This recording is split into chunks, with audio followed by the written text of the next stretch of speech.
کہ جب انسان اپنے کسی ارادے میں ناکام ہوتا ہے تو وہ اپنی ناکامی کو دنیا کے اسباب کے ساتھ جوڑ دیتا ہے کہ فلاں سبب کی وجہ سے ناکامی ہوئی ہے، اگر یہ اسباب بھی ہوتے تو کامیابی ہو جاتی، اگر یہ اسباب بھی ہوتے تو کامیابی ہو جاتی، اگر یہ اسباب بھی ہوتے تو کامیابی ہو جاتی۔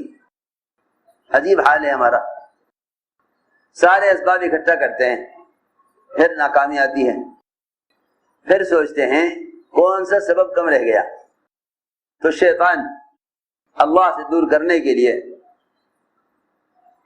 ایک سبب یاد دلائے گا۔ وہ یوں کہے گا کہ دیکھو فلاں سبب نہیں تھا اس لیے کام نہیں ہوا، فلاں سبب نہیں تھا اس لیے کام نہیں ہوا، اب کے دوبارہ کوشش کرو اور اس سبب کو بھی ساتھ لے لو۔ اسی طرح انسان کی زندگی گزرتے گزرتے گزرتے اسے ان اسباب کی تبدیلی میں اور اسباب کے مہیا کرنے میں انسان کو قبر تک پہنچا دیتی ہے، انسان کو قبر تک پہنچا دیتی ہے۔ میں نے ایک بات عرض کی ہے کہ جو لوگ اپنے مسائل کے حل نہ ہونے کو اللہ کی ذات کی طرح منسوب کر دیتے ہیں کہ اللہ نے نہیں چاہا اس لیے نہیں ہوا، اللہ نے نہیں چاہا اس لیے نہیں ہوا، ان کے لیے سب سے بڑی اطمینان کی بات تو یہ ہے کہ ہم اللہ کی چاہت کے مقابلے میں کچھ کر ہی نہیں سکتے۔ تو جو یہ کہے گا کہ اللہ نے کیا، وہ کسی کی ملامت کی پرواہ نہیں کرے گا، کسی کی ملامت کی پرواہ نہیں کرے گا، وہ کسی کی ملامت کی پرواہ نہیں کرے گا۔ کتنی آسان بات ہے، خدا دارم سے غم دارم، کہ جب اللہ رب العزت کرنے والے ہیں تو پھر ہمیں کسی چیز میں ناکام ہونے میں کوئی ملامت اور کوئی خوف اور کوئی اندیشہ نہیں ہے، بلکہ جو لوگ اپنے نقصانات کو اور ناکامیوں کو اللہ کی طرف منسوب کر دیتے ہیں، اللہ ان کو بدلا دیتے ہیں کہ تمہارے کون سے عمل کے بگڑنے سے یہ حالات آئے ہیں۔ اپنے حالات کے بگڑنے کو اعمال سے صرف وہ لوگ جوڑ سکتے ہیں جو حالات کو اللہ کی طرف منسوب کریں۔ بہت اہم بات ہے، کیونکہ حالات آتے ہیں دو اعتبار سے، ایک اللہ کا تعارف کرانے کے لیے اور دوسرے مومن کے رخ کو بدلنے کے لیے، مومن کے رخ کو بدلنے کے لیے۔ ایک صحابی کی ایک عورت پر نظر پڑی، ایک صحابی کی ایک اور عورت پر نظر پڑی، انہوں عورت کو دیکھا، عورت نے صحابی سے کہا کہ اب اسلام آ گیا ہے، یعنی پردہ آ گیا ہے، یعنی پردہ آ گیا، اب اسلام آ گیا یعنی پردہ آ گیا۔ لیکن اس صحابی کو دیکھ رہے تھے عورت کو، اس عورت کو دیکھتے دیکھتے ان کا سر دیوار سے ٹکرایا، سر دیوار سے ٹکرایا۔ مجھے حیرت ہوئی کہ میرے سر میں چوٹ کیوں لگی۔ اللہ اکبر! جو لوگ واقعی اللہ کو جانتے ہیں وہ ایک معمولی چیز کے پیش آنے پر، ایک معمولی چیز کے پیش آنے پر فوراً متنبہ ہو جاتے ہیں، اور معمولی بات کے پیش آنے پر چوکنا ہو جاتے ہیں۔ میری بات توجہ سننا، بہت معمولی بات پیش آنے پر چوکنا ہو جاتے ہیں۔ دیوار سے سر ٹکرایا، صرف چوکنا ہو گئے، کیوں ہوا؟ اور اتنا ہی نہیں کہ بس سوچ لیتے، بلکہ سیدھے گئے حضور اکرم صلی اللہ علیہ وسلم کی خدمت میں اور جا کر عرض کیا کہ اے رسول اللہ، یہ کیا ہوا؟ میری لڑکی پر نظر پڑی، اس کو میں نے دیکھا اور اس کے ساتھ ساتھ میرا سر دیوار سے ٹکرا گیا۔ آپ نے فرمایا ہاں، یہ اللہ تعالیٰ کا فضل ہے مومن کے ساتھ کہ جب ایمان والے سے کوئی قدم غلط اٹھتا ہے، ایمان والے سے کوئی قدم غلط اٹھتا ہے تو اللہ تعالیٰ اس کو تنبیہ کرنے کے لیے اس کو تنبیہ کرنے کے لیے، اس کو جگانے کے لیے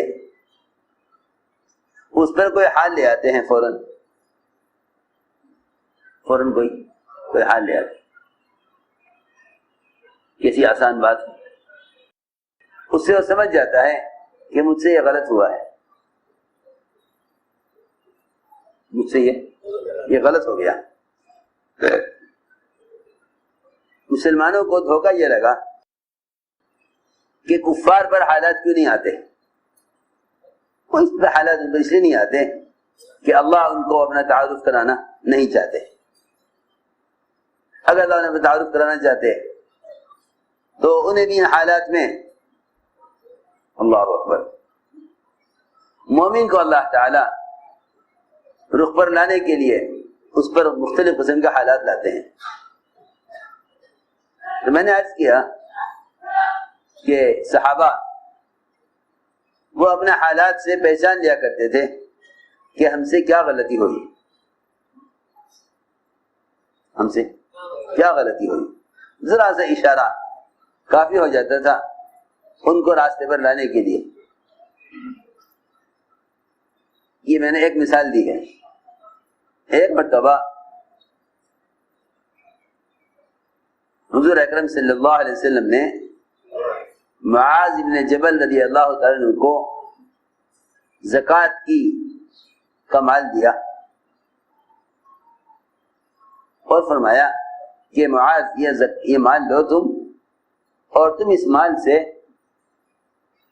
تجارت کر لو۔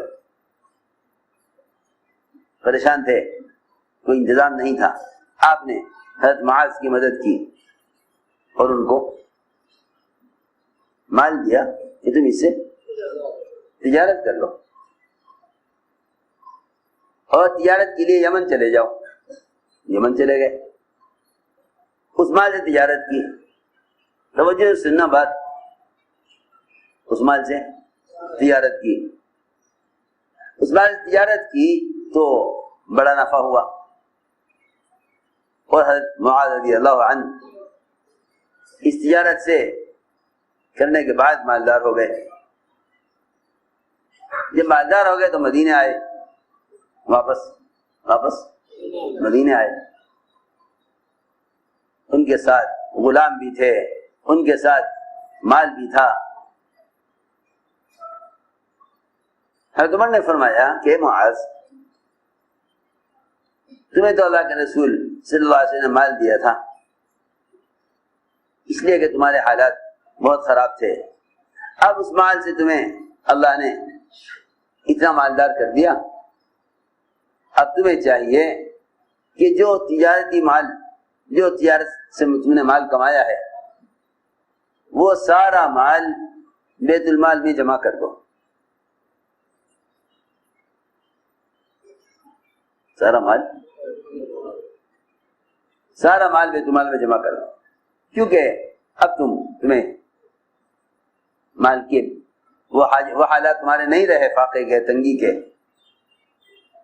حضرت معاذ نے کہا کیوں میں یہ مال اپنا کیوں دوں، مجھے اللہ کے رسول نے دیا تھا، میں نے سے تجارت کی ہے، یہ مال میرا ہے۔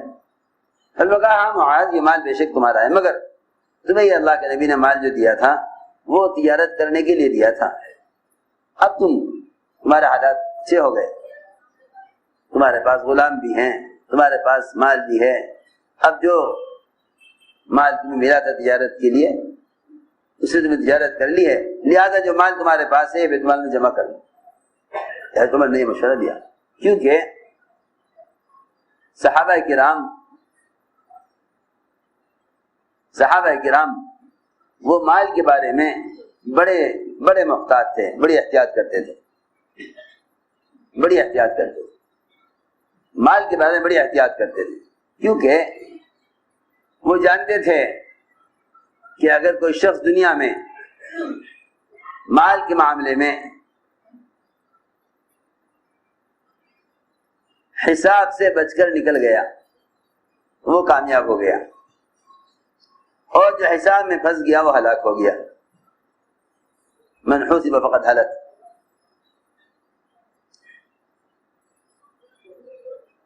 میں عرض کروں گا حضرت عمر نے فرمایا معاذ جو تم نے مال کمایا ہے تجارت سے وہ مال بیت المال میں جمع کراؤ. اور حضرت عمر کا یہ کہنا اس لیے تھا کہ بھائی اب بہتر یہ ہے کہ ہمیں یہ مال مسلمانوں کے بیت المال میں جمع کرا دینا چاہیے، کیونکہ مسلمانوں کے بیت المال سے تمہیں تجارت کے لیے مال دیا گیا تھا. صحابہ ایسے تقوی والے تھے کہ وہ اپنی آخرت کو بنانے کے لیے دنیا کے ضائع ہونے کی پرواہ نہیں کرتے تھے. یہ نہیں کسی بھی طرح دنیا بن جاوے چاہے آخرت ضائع ہو جاوے. حضرت معاذ نے حضرت عمر کی بات کا انکار کر دیا کہ نہیں میں نہیں دوں گا، یہ مال میرا ہے. رات کو خواب میں دیکھا معاذ رضی اللہ تعالیٰ عنہ نے کہ وہ آگ میں گر رہے ہیں اور عمر رضی اللہ تعالیٰ عنہ انہیں اس آگ سے بچا رہے ہیں. یہ رات کو حضرت معاذ نے خواب دیکھا کہ وہ آگ میں گر رہے اور معاذ اور عمر رضی اللہ تعالیٰ عنہ حضرت معاذ کو آگ سے بچا رہے. نیند سے اٹھے گھبرا کر، فرماتے ہیں ایسے میں نے خواب دیکھا کہ بہت گہری بہت دور تک آگ ہی آگ ہے. فوراً صبح کو اٹھ کے آئے حضرت عمر کے پاس کہ مومنین یہ لیجیے مال، یہ مال لے لیجیے، کیونکہ میں نے رات خواب میں دیکھا کہ میں آگ میں گر رہا ہوں اور آپ مجھے آگ سے بچا رہے ہیں. میں تو یہ عرض کر رہا تھا کہ اللہ رب العزت کا اپنے بندے کے ساتھ جس کے ساتھ اللہ تعالی معاملہ خیر کا کرتے ہیں اس کو مال سے بچا لیتے ہیں. حدیث میں آتا ہے اللہ رب العزت ایمان والے کو مال سے اس طرح بچاتے ہیں جس طرح تم میں سے ایک آدمی اپنے بیمار کو پانی سے بچاتا ہے. ڈاکٹر یہ کہتے ہیں کسی بیماری میں یا بخار میں کہ پانی سے بچانا مریض کو، جس طرح تم میں سے ایک آدمی اپنے مریض کو پانی سے بچاتا ہے اس طرح اللہ تعالی مومن کو مال سے بچاتے ہیں. اس طرح اللہ تعالی مومن کو مال سے بچاتے ہیں جس طرح تم میں کا ایک شخص اپنے بیمار کو پانی سے بچاتا ہے. ہم نے عرض کیا کہ مختلف قسم کے حالات آتے ہیں ایمان والوں پر. وہ حالات انہیں راستے پر لانے کے لیے ہوتے ہیں، وہ حالات ان کو راستے پر لانے کے لیے ہوتے ہیں، حالات ان کو راستے پر لانے کے لیے ہوتے ہیں. اس لیے سب سے بنیادی بات یہ ہے کہ میں نے شروع سے عرض کیا کہ اگر سب کچھ انسان کی چاہت کے مطابق ہونے لگے تو پھر یہ اللہ کو بھول جائے، یہ اللہ کو بھول جائے، یہ اللہ کو بھول جائے اگر سب کچھ اس کی چاہت کے مطابق ہونے لگے. اس لیے حضرت علی فرمایا کہ رضی اللہ تعالیٰ عنہ عرفت ربی بفسخ العزائم کہ میں نے پہچانا اپنے رب کو اپنے ارادوں میں ناکام ہو کر. میں نے اپنے رب کو پہچانا اپنے ارادوں میں ناکام ہو کر. حضرت علی فرماتے ہیں عرفت ربی بفسخ العزائم کہ میں نے پہچانا اپنے رب کو اپنے ارادوں میں ناکام ہو کر. جب انسان بس کیا بتاؤں آپ حضرات کو سمجھ میں آنے والی بات تو یہی ہے، لیکن اس زمانے میں سمجھ میں آنا مشکل ہے. مومن اور کافر میں فرق یہ ہے، مومن اور کافر میں فرق یہ ہے کہ کافر اپنی ناکامی میں اسباب کی کمی کو تلاش کرے گا اور مومن اپنی ناکامی میں اعمال کی خرابی کو تلاش کرے گا کہ میرا کون سا عمل بگڑا تھا جس سے یہ حال آیا. اور کافر جس پہ کوئی حال آئے گا تو کافر کو معلوم نہیں ہو سکے گا کہ یہ حال کیوں آیا، یہ حال کیوں آیا. عجیب بات ہے. اللہ نے قرآن میں تو کہا ہی ہے اللہ کے نہ ماننے والوں کو جانور، ان الا کالانعام۔ کیا مطلب یہ ہے کہ جب کفار کو کوئی حال آتا ہے تو وہ نہیں جانتے کہ یہ حال کیوں آیا۔ اگر خدا نہ کرے مومن بھی یہ سمجھ جائے، اس دھوکے میں پڑ جاوے کہ بھئی جو حال آیا ہے یہ حال دنیا میں تو حالات آیا ہی کرتے ہیں، نہیں ایسا نہیں ہے، ایسا نہیں ہے۔ تو کہیں گے بھئی حال آیا ہے، دو قسم کے حالات آتے ہیں، ایک تو حالات آتے ہیں انسان کے بس سے باہر، زلزلے، طوفان، سیلاب، یہ انسان کے بس سے باہر کی چیزیں ہیں، انسان ان کا مقابلہ نہیں کر سکتا۔ ایک حالات آتے ہیں اسباب میں، تجارت میں، زراعت میں،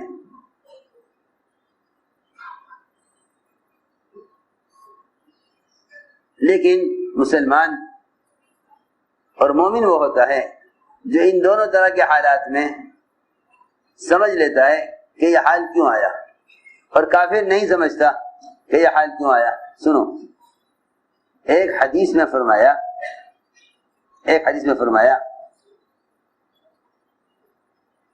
کہ کافر پر آنے والے حالات ایسے ہیں جیسے کسی جانور پر کوئی حال آ جائے تو جانور نہیں جانتا یہ حال کیوں آیا، جانور نہیں جانتا۔ میں مثال دیتا ہوں، اسی آسان ہو جائے گا۔ اگر آپ جانتے ہیں بھینس دودھ نہیں دے رہی، بھینس دودھ نہیں دیتی، تو اس کے بچے کو کھول کر لاتے ہیں، وہ بچہ بھینس کے تھنوں میں منہ لگا دیتا ہے، بھینس بچے کو دیکھ کر دودھ دے دیتی ہے، یہ وہ دودھ چھوڑ دیتی ہے تو بچے کو لے جا کر باندھ دیا جاتا ہے اور بھینس کا دودھ نکال دیا جاتا ہے۔ ایسا ہی ہوتا ہے نا، سمجھی ہماری بات؟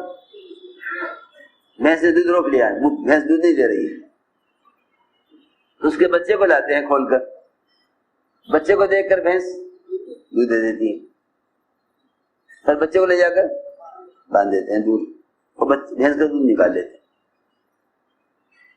اس بھینس کو بھی خبر نہیں بچہ کیوں لایا گیا تھا، کیوں لے جایا گیا، اور بچے کو بھی نہیں خبر نہیں، روایت میں ہے کہ اس جانور کو نہیں خبر فیما عقل و فیما ارسل، کیوں کھولا گیا تھا، کیوں باندھ دیا گیا۔ کیسی عجیب بات ہے۔ اگر ہم غور کریں اپنی سب ہم میں سے ہر ایک اپنی زندگی پر غور کرے تو کتنی آسانی سے ہمارے حالات ہمیں اللہ تک پہنچا سکتے ہیں، کتنی آسانی سے۔ تو فرمایا حدیث میں کہ کافر کی مثال جانور کی طرح ہے، جس کو باندھ دیا جائے پھر کھول دیا جائے، وہ نہیں جانتا فیما عقل و فیما ارسل، کہ کیوں باندھا گیا تھا، کیوں کھول دیا گیا۔ لیکن مومن کہ اگر اس کو باندھا جائے گا کسی حال میں، فوراً سمجھ جائے گا کہ مجھ سے فلاں گناہ ہوا ہے، اس گناہ کی وجہ سے حالات آئے ہیں، گناہ کی وجہ سے یہ حالات آئے ہیں۔ اس لیے ہم نے عرض کیا کہ اللہ تعالیٰ کے تعارف کے لیے حالات پیش آتے ہیں، اللہ کے تعارف کے لیے حالات پیش آتے ہیں۔ اللہ مومن حالات آتے اس لیے ہیں تاکہ مومن ان حالات سے ہمیں پہچانے، ان حالات سے ہمیں پہچانے۔ اس لیے فرمایا کہ تمہارے چاہنے سے کچھ نہ ہوگا جب تک اللہ نہ چاہے۔ تو میں نے ایک بات شروع سے عرض کی ہے کہ سارے ملائکہ، سارے انبیاء، سارے اولیاء، ان سب کو اللہ تعالی اپنے ارادے میں ناکام اس لیے کر دیتے ہیں تاکہ وہ اللہ کو یاد کر لیں، اللہ کو یاد رکھیں۔ سب سے بڑی سلطنت اور سب سے زیادہ اختیارات اور ایسی مخلوق پر اختیار جس مخلوق پر اللہ نے انسانوں کو اختیار نہیں دیا، وہ اللہ نے اختیارات دیے ہیں سلیمان علیہ السلام کو ہوا پر بھی اختیار دے دیا. ہوا تمام مخلوق میں سب سے زیادہ قوی مخلوق ہے.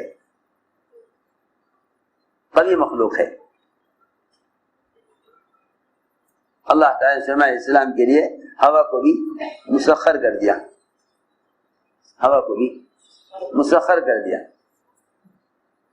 جدھر کو چاہیں ادھر کو چلے، جدھر کو چاہیں ادھر کو چلے. اللہ نے ہوا کو ان کے لیے مسخر کر دیا، جدھر کو چاہیں ادھر کو چلے. اللہ اکبر.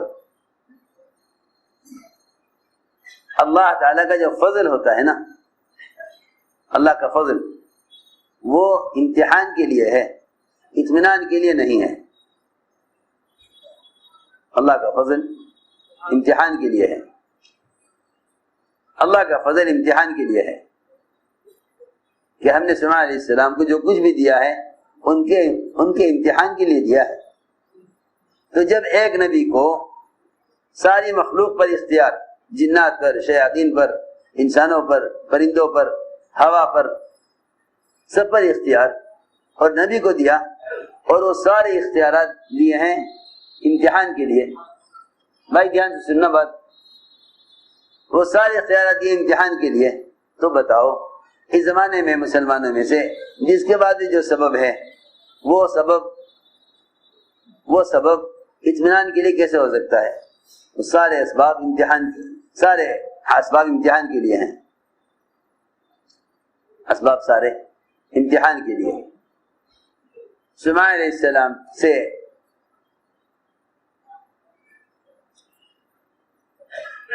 نے فرمایا کہ بلقیس کا تخت کون یہاں حاضر کر سکتا ہے؟ ایک نے کہا کہ آپ اپنے مجلس سے کھڑے نہیں ہوں گے کہ تخت آ جائے گا. دوسرے نے کہا نہیں، یہ تو بہت دیر ہے، آپ پلک جھپکیے، آنکھ جھپکیے، تخت آ جائے گا. یہ وہ تخت سامنے آ گیا تو فرمایا ھذا من فضل ربی لیبلونی، فلما رآہ مستقرا قال ھذا من فضل ربی، کہ یہ میرا رب کا فضل ہے میری آزمائش کے لیے، میری آزمائش کے لیے. میں نے عرض کیا کہ انبیاء علیہ السلام کو بھی اللہ تعالیٰ جو اسباب دیتے ہیں وہ آزمائش کے لیے دیتے ہیں. میرے رب کا فضل ہے میری آزمائش کے لیے. چنانچہ سلیمان علیہ السلام کو یہ خیال ہوا کہ جب اللہ نے مجھے اتنے اسباب دیے، اللہ نے مجھے اتنے اختیارات دیے، کیوں نہ میں نے اختیارات کو اللہ کے کام کے لیے استعمال کروں. دیکھو بھائی سنو دوستو، ہمیں جو اسباب ملے اللہ کی طرف سے، تجارت کے، زراعت کے، مختلف قسم کی صلاحیتیں، ہم سمجھتے ہیں کہ یہ سارے اسباب محض میری دنیا میں گزارے کے لیے ہیں، محض دنیا میں میرے گزارے کے لیے ہیں. حالانکہ اللہ رب العزت ایمان والوں کو دنیا میں اسباب دے کر یہ دیکھنا چاہتے ہیں کہ یہ ان اسباب کو، چاہے وہ اسباب مال کی لائن کے ہوں، یا وہ اسباب عہدے کی لائن کا ہو، یا وہ اسباب تجارت اور زراعت کی لائن کے ہوں، یہ ان اسباب کو میرے حکموں پر کتنا استعمال کرتا ہے، میرے دین کے تقاضوں پر کتنا استعمال کرتا ہے. سلیمان علیہ السلام کو اللہ نے خوب قوت دی، خوب اسباب دیے، اعلیٰ نسل کی بیویاں دی، اعلیٰ نسل کی بیویاں دی. خیال یہ ہوا کہ کیوں نہ یہ سارے اسباب اللہ کے دین کے لیے اور اس کے راستے کے جہاد کے لیے استعمال ہوں. تو خیال یہ آیا کہ اپنی اولاد میں سے 100 مجاہد اللہ کے دین کی محنت کے لیے تیار کروں. اپنی اولاد میں سے 100 مجاہد اللہ کے دین کی محنت کے لیے تیار کروں. یہ خیال آیا کہ اپنی اولاد میں سے 100 مجاہد اللہ کے دین کی محنت کے لیے تیار کروں. اس ارادے سے 100 بیویوں سے صحبت کی. 100 بیویوں سے 100 بیویوں سے صحبت کی کہ 100 مجاہد اللہ کے راستے کے لیے تیار ہوں. اللہ کی شان. 100 بیویوں میں سے ایک بیوی کو حمل ٹھہرا, 99 بیویوں کو حمل نہیں ٹھہرا. سنو غور سے بات. حالانکہ نیک ارادہ ہے, حالانکہ نیک ارادہ ہے. یہ 100 تاجر 100 عہدیدار نہیں چاہتے